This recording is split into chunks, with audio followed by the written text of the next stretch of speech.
a lot of the leaders who I work with, and I mean really senior executives, if you get them alone and you get them quiet and you get them vulnerable, they will tell you, I don't know what decisions to make. I'm lost.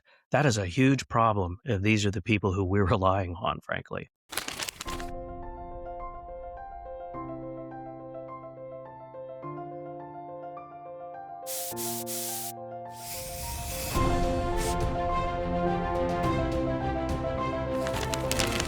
Hi, I'm Matt Egol, host of the CX and Culture Connection, the podcast for leaders looking to drive impact by focusing on their customer experience and culture together. I'm really excited to have back on the podcast today my friends and collaborators, Simon Robinson and James Killian.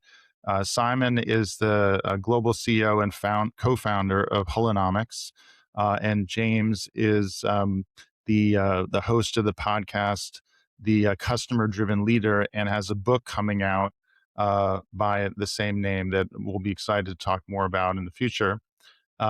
Gents, thanks so much for coming back on the podcast.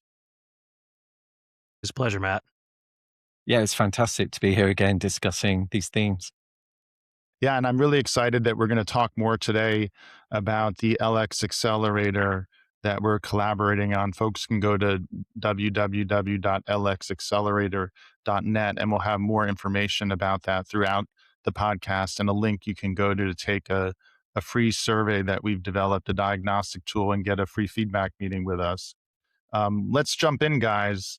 We talk a lot about leadership experience, the three of us. That's how we found each other, is all three of us are really passionate about how leadership experience is a force multiplier for both customer and employee experience.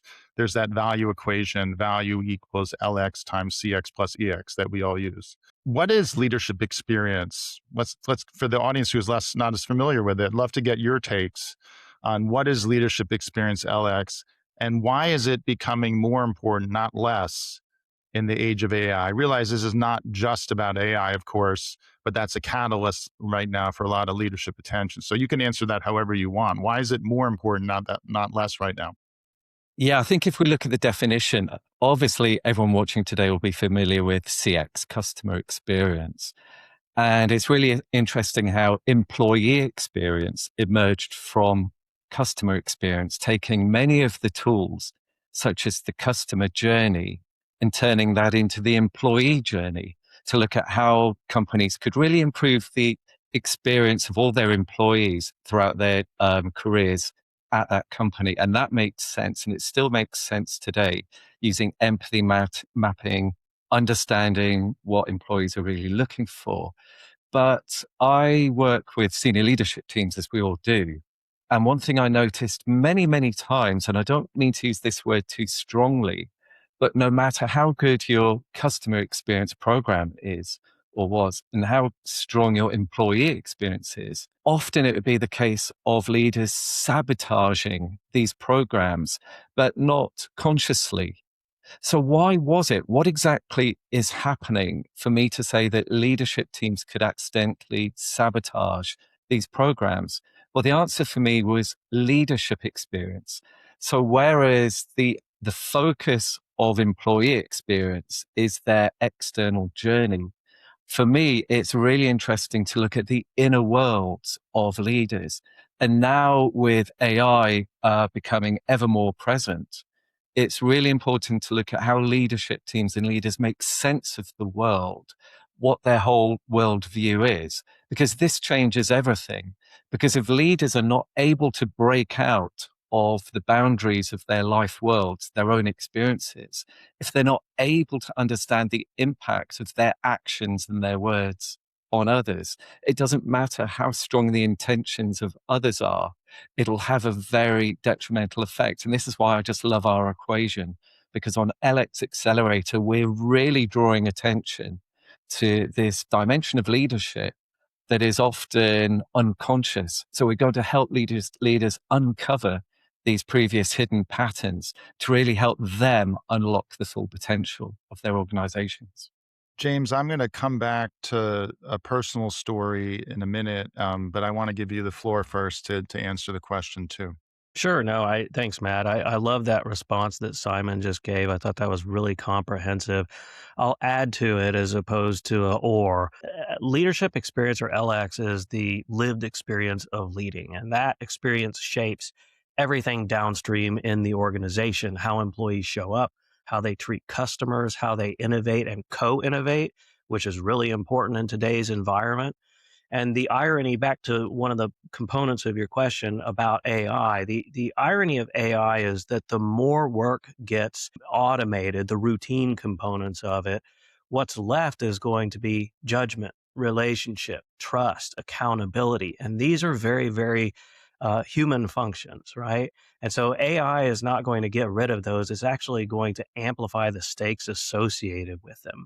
And that's why we purposely use the phrase leading with intention through disruption. As great as AI is, we know it's hugely disruptive, and our leaders are just drowning right now. So, those organizations who are just using that AI throwaway as a solution to all their problems, they're going to be the ones who are really suffering in the end. And to your point, I'm really big on customer driven leadership. I write about Yeah. this in my book and talk about it on my podcast. A customer driven leader is not somebody who is nice or endlessly accommodating. They're really people who create clarity, accountability, and systems that align people to what they actually mean when it comes to the customers. So I think that getting an understanding of who our leaders are, where they are now, and how we can help them move towards functioning better for their employees and ultimately for the customers is a large part of what LX is all about. I 100% agree, and that's something we talked about on our podcast is your framework for customer-driven leader. People can go back and check out that episode if they want, and be sure to like and subscribe. Um, but we'll reprise a little bit here for folks who haven't heard it before or want a quick refresh, and I'm going to link it to our diagnostic tool and introduce that to the audience. What I find really powerful about your framework, James, about like there are different types of leaders. And it's like a Myers Briggs of an organization. What are the profiles? And by the way, you studied under Hogan and you're an expert in developing these types of assessments. I have a PhD. So, you can pull rank on me anytime at that. And I really enjoyed learning about how a leader could be customer avoidant, customer tolerant, customer centric, customer driven, and then taking your diagnostic tool and integrating it with the cultural diagnostic that we built at JourneySpark, which drew Yes, on my own learning in the Katzenbach Center and years working on culture there, Booz and PwC, to create something like new and improved, the Reese's Cup, better together, right? absolutely. Um, Tell us a little bit more about the customer-driven leader assessment and how that fits into the free diagnostic tool we have available on www.lxaccelerator.net. Yeah, well, thanks for that opportunity. So, the diagnostic tool is designed to be very short, very simple, but very powerful as well. So, less than 90 seconds will actually get you to understand what are some of those habits or routines that your organization tends to subscribe to that either make you more customer aligned or potentially more customer derailed. And the ability for us to, as you say, better together, chocolate and peanut butter here, take that and then align it with better, faster, or cheaper really allows us to understand what are the habits that leaders and teams are engaging in that are going to either facilitate or get in the way of where they think their business imperatives really are. Yeah. So now the free version of the tool is just 10 questions, and it's meant for an individual to get a quick assessment of where they think they are at their organization. You can get a handful of people to do it. And if it's valuable, you could have a broader cross section of leaders and managers take it. But we recommend starting with a few people to get some quick insights. Take the free version. You'll be able to see whether you're more customer driven or other things that you can work on, the behaviors and the maturity to be get to customer driven. And also you get a sense, as James mentioned, about what's the center of gravity in your culture across better, faster, and cheaper, and their leadership behaviors that align to each of those. None of them is inherently better. Well, pun intended, better, faster, cheaper. every organization is going to have elements of all three, but your brand promise and your strategy and your capabilities and the way leaders orient will generally tend to have one of them be more dominant than the other two. But every organization has room to improve. And so you'll get some very quick insights that we can talk about. What are some potential gaps and what would it be to build on that? And that's just the starting off point, to combine with other tools and perspectives about how to move your organization forward on leadership experience. You can see some more of the toolkit on the LX Accelerator site.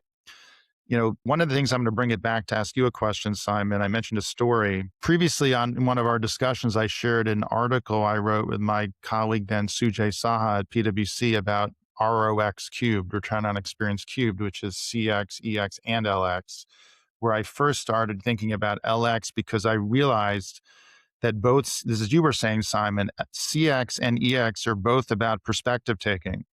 They're both influenced by design thinking. They're both influenced by trying to drive change in the behaviors in the organization around, and that really requires mindfulness, putting yourself in others' shoes, thinking about mentalism, thinking about what other people are thinking and feeling.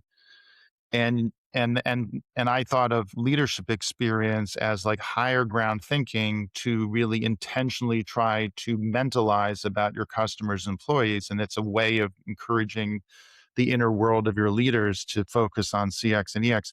And you put it so beautifully, Simon, in your designing customer experience with soul, about this perspective taking and learning to look in new ways, which is like an artist phrase, learning to look.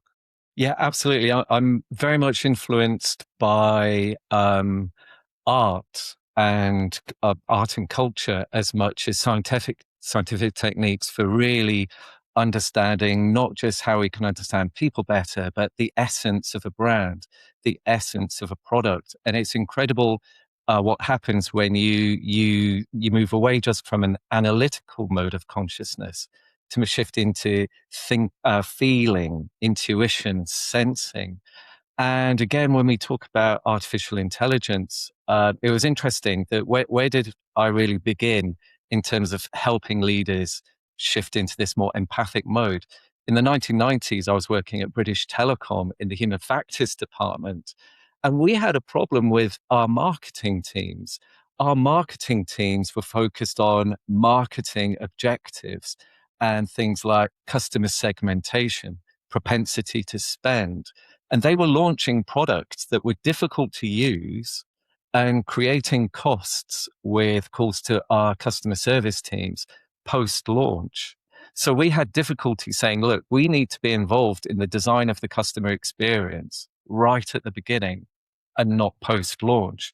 So even we had to bring in the marketing directors to our focus groups and all the experiments and trials that we were doing. And that really helped generate more empathy between, believe it or not, the marketing team and the actual experience of our products and services. And from there, we were really able to put customer experience into the whole customer life cycle.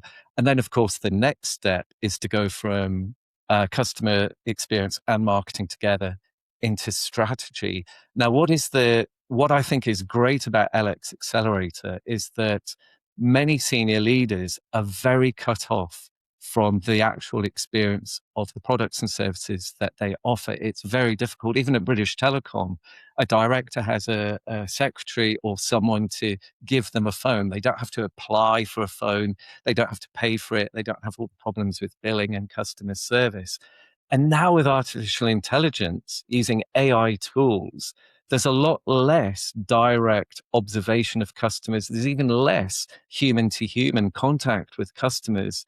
And senior leaders are being cut off ever more. And what I'm seeing is many leadership teams think just buying an AI application, that's going to solve all the problems, and it's not. We need to remember this human dimension. And I think that is what's so strong now. And that's what's so important about what we're achieving together, because the three of us have this real intimate understanding and conception of what leadership experience is and just how powerful it can be in transforming. So if I just finish with looking at the strategy, again, one of the challenges now is that a lot of leaders think there are only two strategic processes: strategic planning and strategic execution or implementation. But no, there's a translation of strategy. So part of leadership experience is not just being more deeply empathic with the final client or customer, but it's understanding what the lived experience of every person in an organization is. So your communication can make ever more sense and you can engage people. Because as we've seen with Gartner's research, people are becoming more and more disengaged, and this is going to cause more and more problems inside of organizations. So it's just Yeah. great that we're taking this holistic view of LX and EX and CX. Amen. Um, James, you've had an interesting vantage point into this. I mean, Simon was one of the early luminaries in the CX space, having written one of the seminal articles in his BT days. And actually, Lou Carbone's article on experience management with Steve Heckel was like 1 year apart Hmm. from Simon's in the 94, 95 timeframe, if I remember correctly. So you guys really had a huge impact. And I've been honored to have both you on the podcast and be teaming with both of you. James, you've had a really interesting vantage point here too, because you were one of the professors in the Michigan State program on CX with Lou and with others like Mark Slayton, who's been on the podcast as well. Around educating leaders who, whether it's executive education or rising leaders in teams who got sent to Michigan State. What's your take on where leadership experience fits in and the gap we're addressing in the development of leaders through the LX accelerator? How does it differ? How does it build on, and how does it differ from like formal education? Mm. Yeah, a great question. So, as I think about what we created at the program there at Michigan State, it really aligned with the different chapters in my own career, Matt. And what I mean by that is, to your point, I did study with Dr. Robert Hogan. I was on the leadership team at Hogan Assessment Systems for a few years. And most of the first third of the chapters of my career were focused on leadership assessment, succession planning, executive development, and the like. It was the second chapter of my career that really introduced me to the importance of employee engagement, which then we know became a broader concept of employee experience, of which employee engagement is just a part. By proximity, my time at Qualtrics, it really got me more indoctrinated into the customer experience side of things. So unlike Simon, I got there in the latter third of my career, and he started there. But it was really fascinating to me because, as you and I have talked about, I'm a fan of the service profit chain. I think it makes a lot of sense, and my career oddly overlapped with that, and it was the importance of the impact that the leader has on the employees, and then the impact that the employees have on the customers. And so if you think about that as a triangle, right? Leader, employee, customer experiences all together.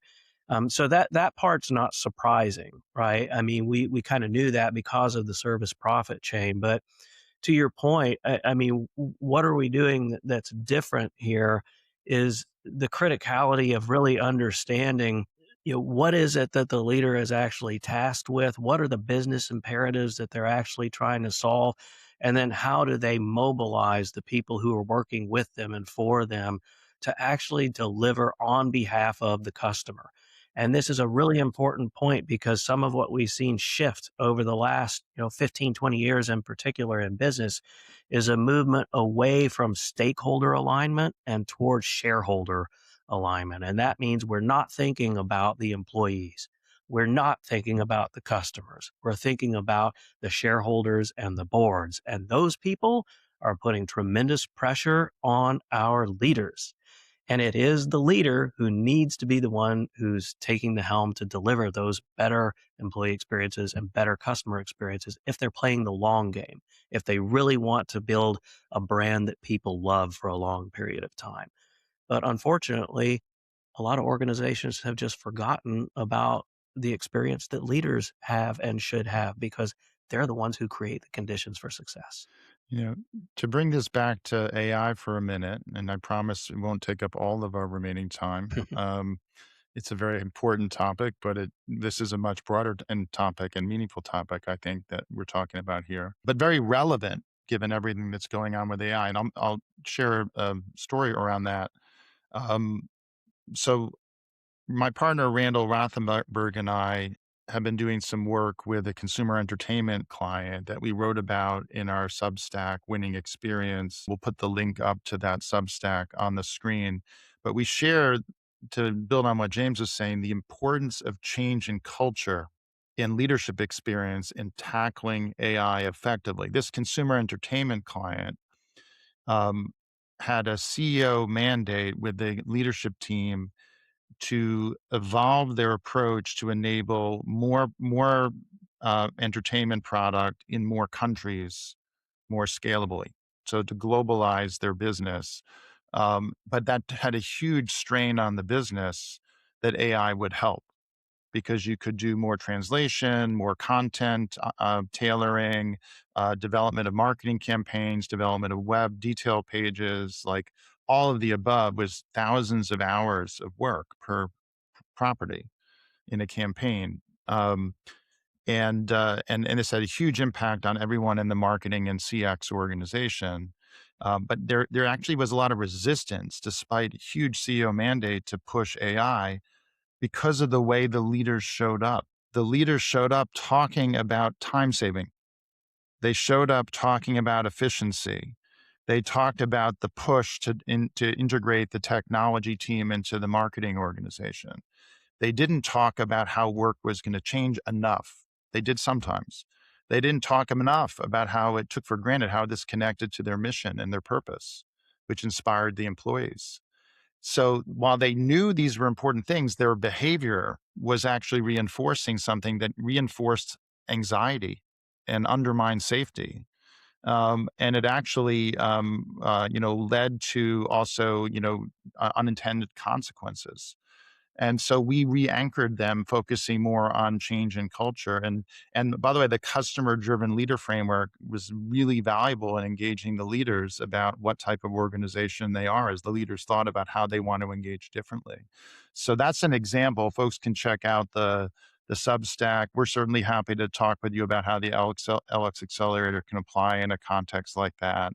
But I think James is making a really good point about the connections here and the way that leaders have learned to show up, and can they be more intentional about how they're showing up? And that's what this is intended for. I think this is such a crucial point. And James, I loved your point about business imperatives because, again, in terms of seeing certain gaps, I'm now seeing quite significant gaps between HR teams and the rest of the board of directors. Because what is one of the key business imperatives now? It's the investors and share price. And this is really taking away focus from customers and employees.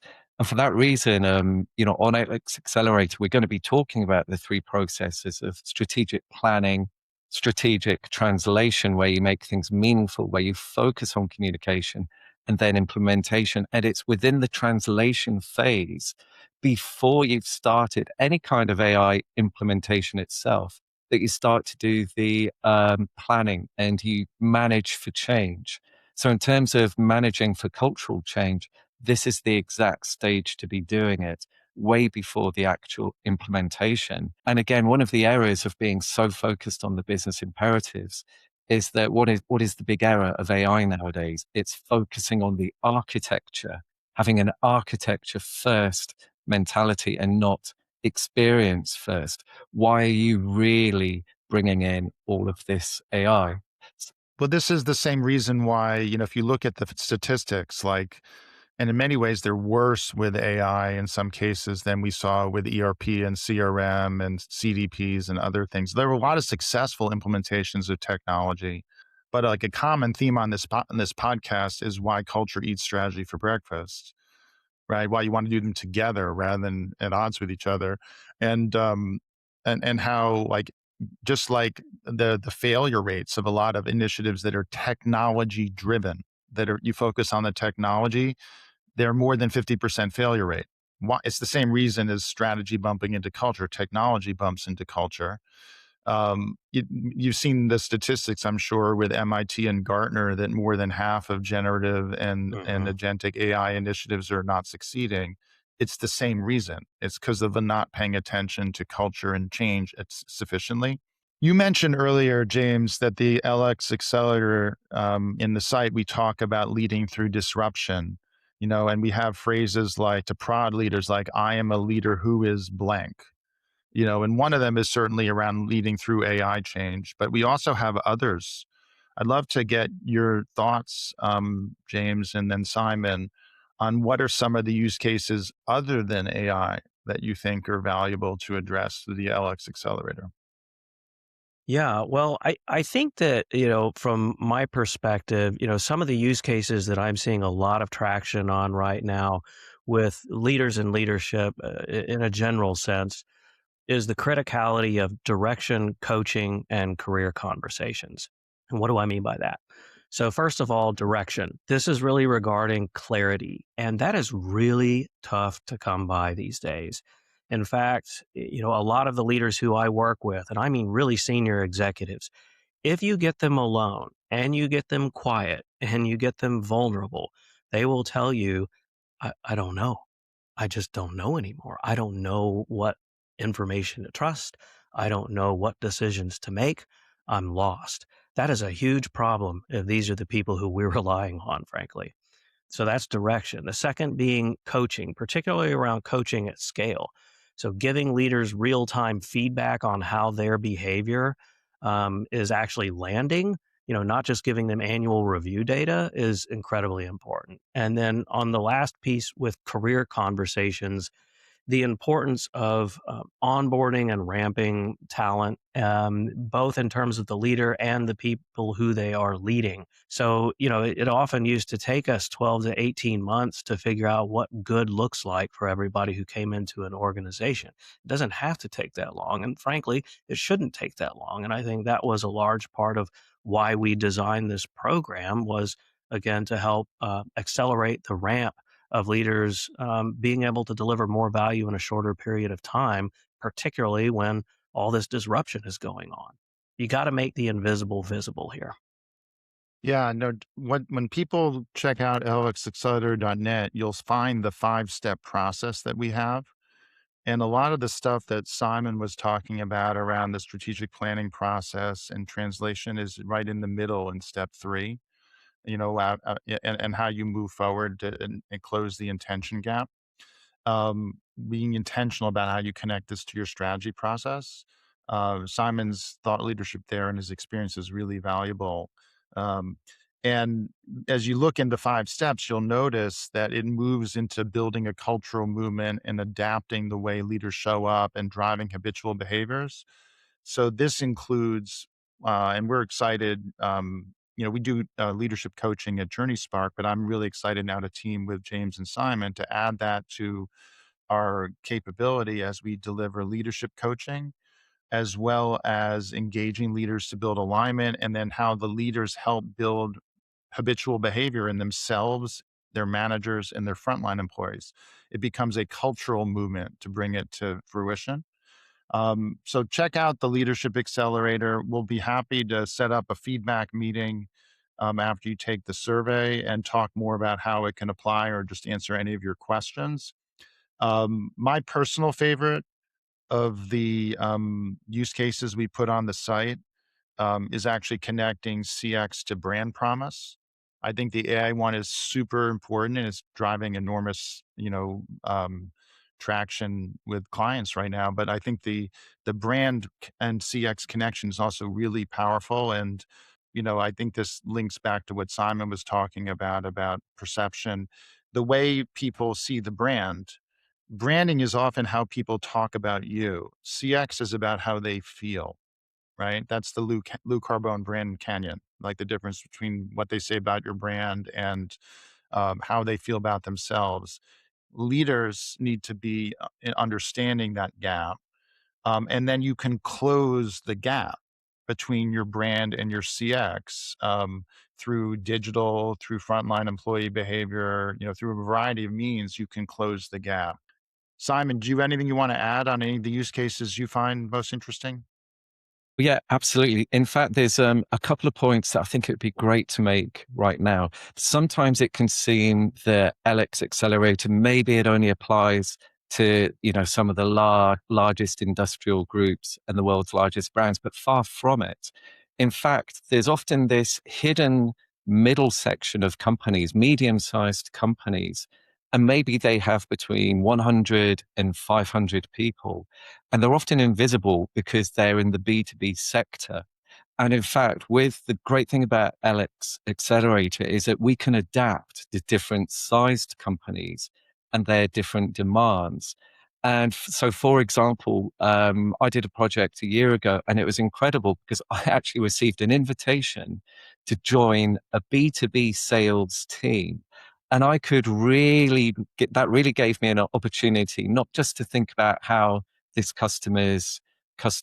this client's customers were behaving, but what it was actually like to be one of their clients. And this is what we're talking about. When you move away from analytics and expand your thinking into leadership experience, you can really find some gaps to help this kind of leadership team work on. And this particular client experienced 3 times more growth after we finished really going into their experience at this level of detail. So in terms of use cases, it's really important that, we're also speaking to entrepreneurs, family owners of businesses. It's not just the really large groups that will benefit from this. There are many interesting cases. We've all worked with all different size Yeah, companies, and I've shared in the past that yeah, one of my motivations for launching JourneySpark was to work more closely with leaders of companies that are more emerging companies. So when I yeah. was at PwC, I really enjoyed doing work with the private practice and getting to know work with companies that were high growth and family or individual owned or founder led. Um, as well as the private equity deals practice to work with private equity owned clients. And I wanted to be flexible to work with a range of companies, often on projects that were different than the mold of the big program at PwC. I wanted to work more directly with leaders on coaching and leadership development and not just the big SAP or Salesforce or Adobe programs where we were adding CX and culture to this recipe to win, and to have impact and make sure they don't fail. Um, but I love working with the smaller emerging companies, and I know you guys do too. And that this gives us flexibility, we're going to have a really cool body of research as more and more companies take the diagnostic tool to compare and contrast the results for different types of companies. So we welcome the conversation. Absolutely, and just to piggyback on that too, what especially what Simon had to say to double down on that, it's definitely easier to see the linkage in that leadership, employee, customer experience triangle that I talked about, or the service profit chain, when you're talking about B2C organizations. But it's incredibly important in B2B organizations as well, particularly in Yeah. revenue generation and revenue retention practices, because your sellers are the extension of your brand. They're the ones who are actually taking your product or service or offering to the customer. And then when something goes wrong, your customer support or service, they're the ones who are going to make sure that everything gets turned back around right. In fact, one of the use cases you just hit on is for leaders who are leading the charge on revenue operations and how it integrates. So it's one of the ones we have on the site. So with people who are chief revenue officers, chief customer officers, chief experience officers, chief client experience officers, whatever it is, we're a CMO who's, in a B2B organization. This is very relevant. Like, and there's a huge trend. And I had, Steve Busby and Stephen Diorio from the Revenue Ops Association on the podcast, talking about how revenue operations impacts CX and culture, and it's hitting on some of the issues that James is mentioning here. It's a really powerful use case as well. So you can see there's a range of use cases. There's AI. There's creating the right leadership dynamic and employee empowerment and engagement in your team. There's revenue operations, and there's how brand and CX go together. Those are four of the use cases we showcase on the site, are all relevant range of different industries, B2B, B2C, size of company, even nonprofits. We've all worked with nonprofits, is very relevant. Definitely check it out and let's have a conversation. Simon, I'd love to bring it back to something we were talking about earlier in the episode. You hit on a little bit, but I'd love to go deeper.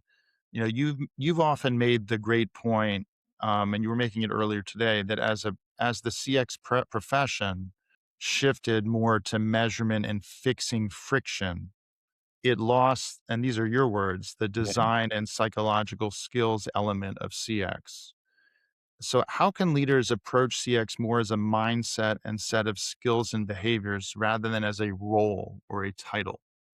I love this question because when I first go into a client to help them, it's really interesting because I think one of the big challenges with customer experience right now is a lack of understanding or a definitive understanding of what customer experience is.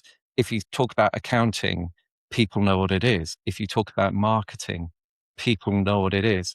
So one of the first things I do is rather than talk about, oh, we're going to work with the CX team and the CX professionals, we bring together people from every part of the organization and we look at the history of customer experience going back 100 years to when people first had this notion of being conscious about offering an excellent service in department stores.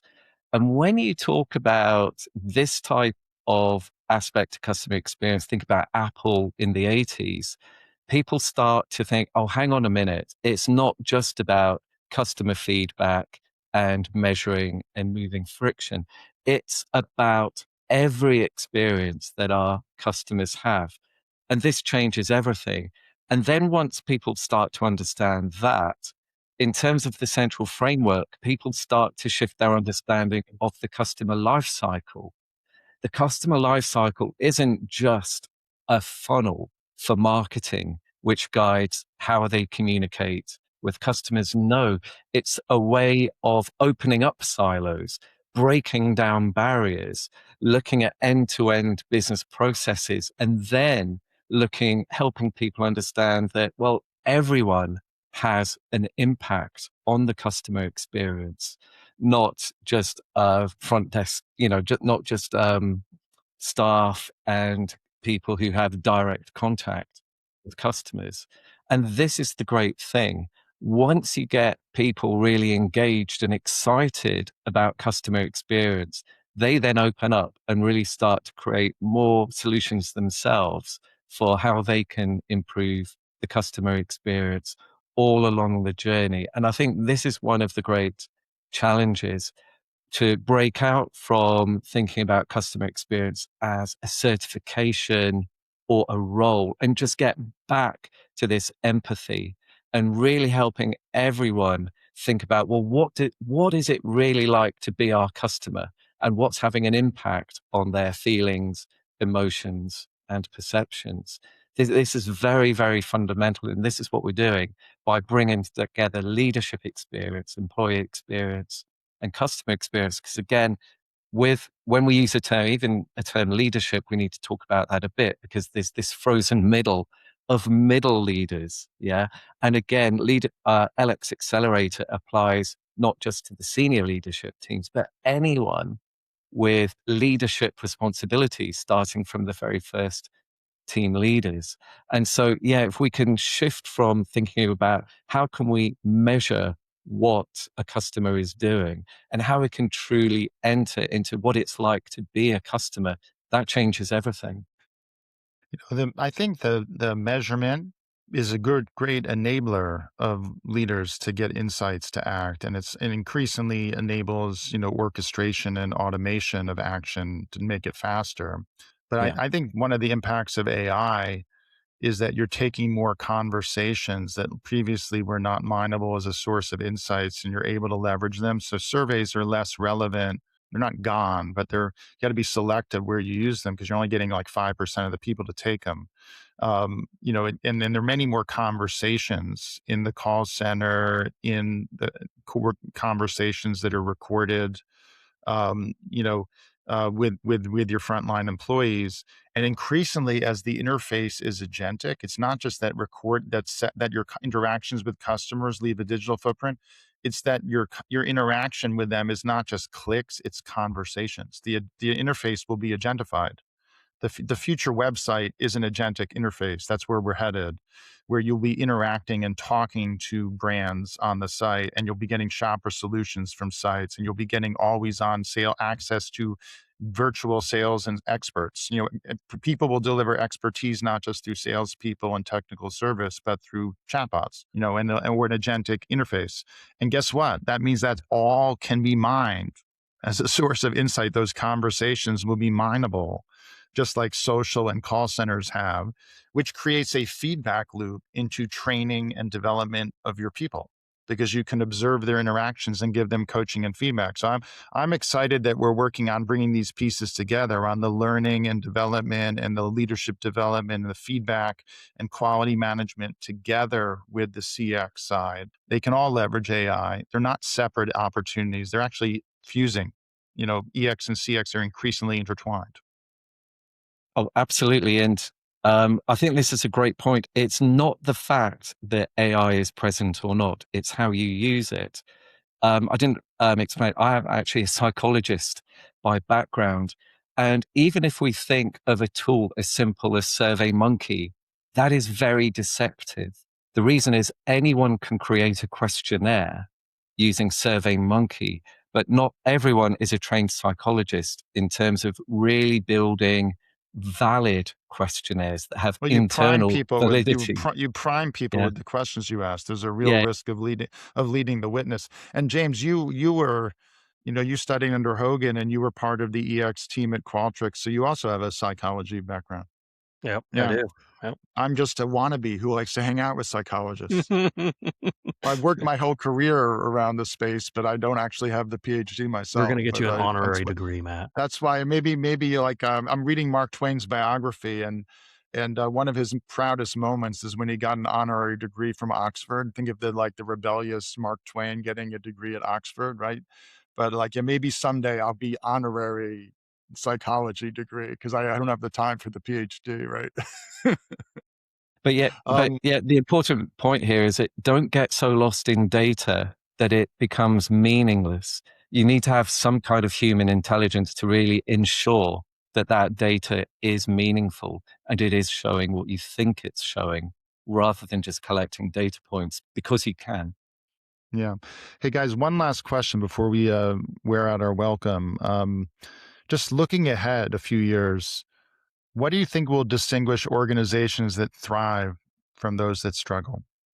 Say what's gonna help those organizations really thrive is, frankly, anticipating the needs of the customer through co-innovation.